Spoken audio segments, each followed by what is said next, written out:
ಸರಿಸುಮಾರು 3 ತಿಂಗಳಿಂದ ಕರ್ನಾಟಕ ರಾಜ್ಯವನ್ನು ಹಾಗೂ ಕುತೂಹಲದ ದೃಷ್ಟಿಯಿಂದ ದೇಶವನ್ನು ಕಾಡಿದ ದರ್ಶನ್ ಎಂಬ ನಟನ ಮೇಲೆ ಬಂದಿರುವ ಕೊಲೆ ಆರೋಪದ ಪ್ರಕರಣ ಇವತ್ತು ಒಂದು ಹಂತವನ್ನು ತಲುಪಿದೆ.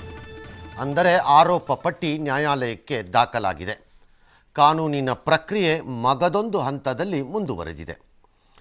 ಈ ಆರೋಪ ಪಟ್ಟಿಯ ಸರ್ವ ವಿವರಗಳನ್ನು ನಿಮ್ಮ ಮುಂದೆ ಹಾಜರುಪಡಿಸಲು ಇವತ್ತು ನಾವು ಮುಂದಿನ 1 ಗಂಟೆಗಳಲ್ಲಿ ಬಹುತೇಕ ವೇಳೆಯನ್ನು ಬಳಸಿಕೊಳ್ಳಬಹುದು.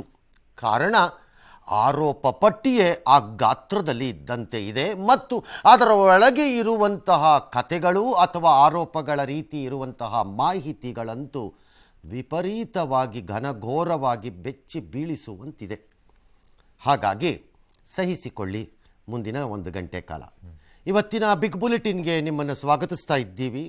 ಮೊದಲು ಈ ಹೊತ್ತಿನ ಟಾಪ್ ಸ್ಟೋರೀಸ್, ಆಮೇಲೆ ಎಲ್ಲ ವಿವರಗಳನ್ನು ಇಲ್ಲಿಯವರೆಗೆ ಹೇಳಿರುವುದೆಲ್ಲವನ್ನು ಕ್ರೋಢೀಕರಿಸಿ ಸಾಕ್ಷ್ಯ ಮತ್ತು ಆರೋಪ ಪಟ್ಟಿಯ ದೃಷ್ಟಿಕೋನದಿಂದ ನಿಮ್ಮ ಮುಂದೆ ಮಂಡಿಸ್ತೀವಿ.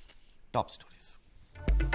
ರೇಣುಕಾ ಕೊಲೆ ಪ್ರಕರಣದಲ್ಲಿ ಚಾರ್ಜ್ ಶೀಟ್ ಸಲ್ಲಿಕೆ. ದರ್ಶನ್ ಸೇರಿ 14 ಮಂದಿಯ ವಿರುದ್ಧ ಕೊಲೆ ಕೇಸ್, 3 ವಿರುದ್ಧ ಸಾಕ್ಷ್ಯ ನಾಶದ ಆರೋಪ. ಮರ್ಡರ್ ಕೇಸಲ್ಲಿ 231 ಸಾಕ್ಷ್ಯ ಸಂಗ್ರಹ. ಕಿಲಿಂ ಅಂತ ಪವಿತ್ರ ಗೌಡ ಪ್ರಚೋದನೆಯಂತೆ ಕಾಲಿಗೆ ಬಿದ್ದರೂ ಕರಗಲೇ ಇಲ್ಲ. ಕ್ರೂರಿ ಡಿ ಗ್ಯಾಂಗ್ ಅನ್ನತ್ತೆ ಆರೋಪ ಪಟ್ಟಿ. ರೇಣುಕಾ ಶವ ಬಿಸಾಡಲು ಸೂಚಿಸಿದ್ದೇ ನಟ ದರ್ಶನ್. ಚಾರ್ಜ್ ಶೀಟ್ ಮಾಹಿತಿ ತಿಳಿದು ಜೈಲಲ್ಲೇ ಶಾಕ್. ಪವಿತ್ರ ಗೌಡ ಪುತ್ರಿಯ ಭಾವನಾತ್ಮಕ ಸಂದೇಶ.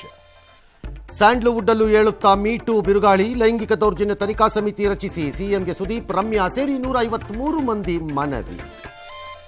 50-50 ನಿಯಮ ಜಾರಿಗೆ ತಂದಿದ್ದೇ ಸಿದ್ದರಾಮಯ್ಯ ಸರ್ಕಾರ. ನಾಳೆ ಸಂಪುಟದ ಮುಂದೆ ಕೋವಿಡ್ ರಿಪೋರ್ಟ್. ಮತ್ತೊಂದು ಪಾದಯಾತ್ರೆಗೆ ಬಿಜೆಪಿ ಪ್ಲಾನ್.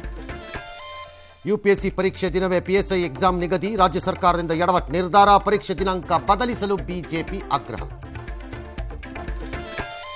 ಲಿಂಗಾಯತ ಇಸ್ಲಾಂ ಧರ್ಮದಲ್ಲಿ ಸಮಾನ ಅಂಶವಂತೆ. ಚರ್ಚೆಗೆ ಗ್ರಾಸವಾಗಿದೆ ಸಾಣೆಹಳ್ಳಿ ಶ್ರೀಗಳ ಮಾತು. ಕಲ್ಯಾಣ ಕರ್ನಾಟಕದಲ್ಲಿ ನಿಲ್ತಾನೇ ಇಲ್ಲ ಮಳೆ ಅವಾಂತರ.